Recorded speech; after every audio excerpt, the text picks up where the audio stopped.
What we got down here? It looks like we got a couple trees here. Yeah, so these are shore pines collected on Vancouver Island, as far as I know, from a collector there named Anton. Wow. So I don't know if either of them have ever been styled. I suspect not. They came from bog conditions, as far as I'm aware.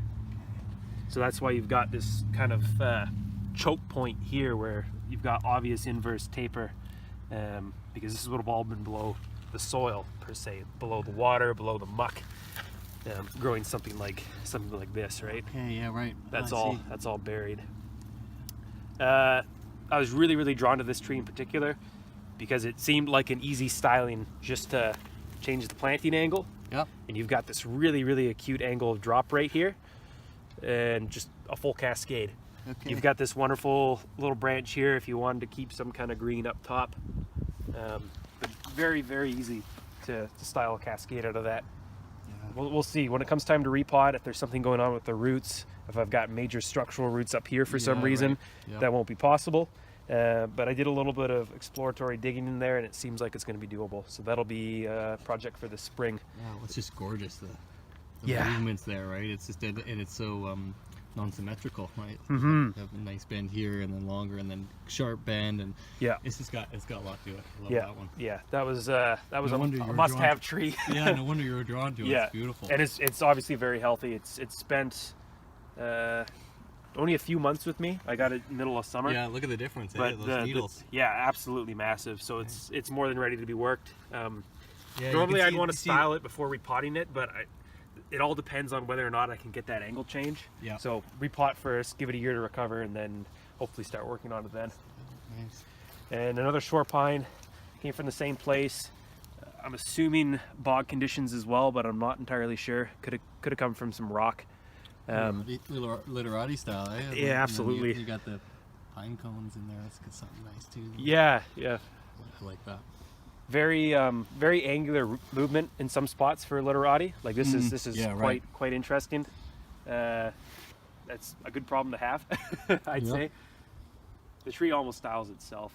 Yeah, And probably do a small wedge cut in here to bring this angle downward. Yep. Really frame the interest in the dead wood here and the movement, and style some kind of crown out of this portion here, or this portion here. Yeah, it'll be an easy and fun tree to work on. It'll likely get repotted again before styling, just because of the planting angle as it is now. When this container sits flat, it's really slanted, which might suit some people. I think this tree suits a really upright appearance. Yeah, it'll be a fun one. It's gorgeous.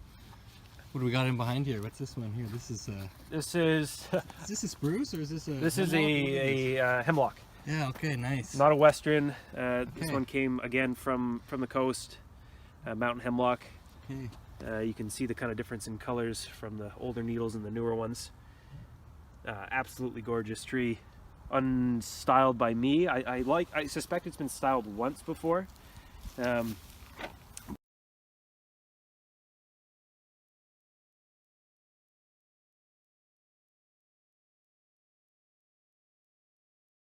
But again, this is one that I'll have to repot before styling, I think, just because I do want to bring the angle upward a little bit. I don't think it has the roots to support this crazy movement that way. But it's obviously an old tree. I mean, you've got these pieces of gin that are angled so hard down that they're digging into the trunk, and the callus is rolling over them. So you got to imagine the number of years it takes to actually get that to happen. It's gonna be a really nice tree once it's all said and done. Even now, it's a beautiful tree. I mean, it's sat in my collection for about a year and a half untouched, and it still has this somewhat manicured appearance. Really nice. Those hemlocks. Yeah. So tell us about this tree here. This some sort of spruce or what is this? Yeah, this is a spruce.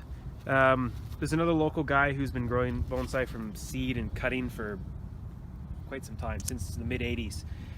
So this was just a very neglected spruce. This is from seed. From cedar cutting, yeah. Wow. Um, Okay, I thought this was like an like some sort of alpine collected or like semi-alpine. Or No, okay, wow. it's likely an Engelmann. I haven't asked and I haven't checked. Yeah. Very, very, very early in development. It's going to be your classic, dead top with primaries coming off the bottom. How come the needles are so small? Is that just the species, or is that something to do with? It's species dependent for sure. Yep. Okay. It's again, another learning experience was they burn. Good Lord, do they burn during the summer? Some kind of shade cloth or putting them in dappled sunlight from a bigger tree is a good idea. Is this the yellow that I'm looking at? A little bit of that is winter color. Okay. But the interior yellowing is for sure from that. Okay. Just to open up light to the interior, thinking to encourage budding. These just got propped down, not necessarily final styling, but propped down, and the growth inside that wasn't getting full light just scorched right up because of that. Right. It's the quick transition from exactly limited to yeah. So probably best to do any styling work on these in the spring. Yeah. They will bleed a little bit, but nothing significant, and the smell's wonderful. That's something else. It can show you that the strength. I tried just to kill off this top. And I removed bark and removed all the branches and whatnot, and it's just loaded with buds. Yeah, you get to see it. It's like funny, like you see down. And this is not exactly the healthiest tree, being I burnt all that foliage, but it's still put out this incredible growth. All right, so this was the first deciduous tree that I ever collected. Wow. It came off of a private beach. I don't know if it was man or animal, more specifically beaver, that turned this tree into what it is. But either way, it was severely mangled and stunted. I know it's a little root over rock. Yeah, an old embedded stone and all that. It's like all that rot cave in there. Hopefully the camera can capture that. Wow, that's cool. And what have we got here? What is this? So yeah, Norway maple. Okay, nice. The leaves are big. You can defoliate and increase kind of ramification and density to reduce the leaf size, but they're always a little big. Yeah. A bit of history on this tree. Being the first one I dug up, I didn't treat it particularly well. Yeah. Watering early on, I had it in my head that I had to let it dry out a lot more than it needed. I was used to growing jades. Right. You need to let those dry out quite a lot, so I did it to this. Yeah. So year one, it dropped all its leaves in May and grew them all. Again, following that, it's kind of miraculous that it did it. Right. Goes to the strength of these trees. They can really put up with a lot of abuse. Oh, wow, I love this. Yeah. This is so nice. It's just so clinging to the it's dead wood. It's almost got that juniper type yeah. interaction between live and dead. Yeah, exactly. Definitely not a conventional tree. Styling it is really, I've just been clip and grow so far. A little bit of wire, but it was kind of a pointless effort. It gets so coarse so quick that there's no point. So yeah, it's plans for the tree. Like, what are you thinking you're gonna do with this one? It's hard to say. Like I thought I might do something ridiculous and try to grow things more downward and turn it into more of a conifer look, being it has more of a conifer look to the interaction of live and dead on the trunk. Yeah. But I think from here, having the entire root ball essentially on this side, really pushing some movement that direction, and keeping the crown quite squat and low, and do bring it down a little bit into here. Is maybe the thought. Hard to say. It's hard to pick any kind of front to this tree. Yeah. So I guess is maybe kind of your fairy tale style, as Walter Paul would put it.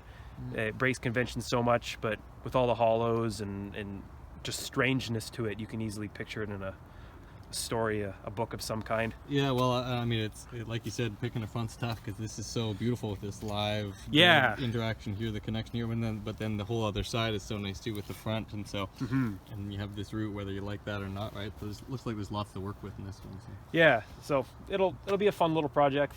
It's finally ready to have some hard styling put on it. It's been slow just due to that first year really setting it back. Also a good learning experience that Roots will go very, very, very quickly. This was in just a circular nursery container.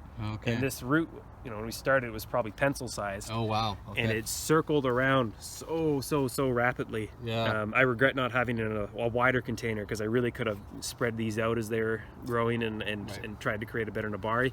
But you take what you can, take what you can get with what grows. With a tree like this too, it's like you said, it's so unconventional that having something kind of unique like that, right, just adds another feature almost. Yeah. Yeah. So it's like the tail of the creature coming up the back or something, right? Yeah. So I'll have to get to work preserving the wood that hasn't rotted out. Yeah. Well, I've noticed that up here, right? You got some sort of. Looks like it's starting to kind of get a little bit rotten in there, eh? And, yeah. Like I wouldn't mind more hollow, especially up here, having some kind of interest to connect down into the interest down here. But I'll probably do that artificially. I can't control rot, so probably get to preserving it somehow.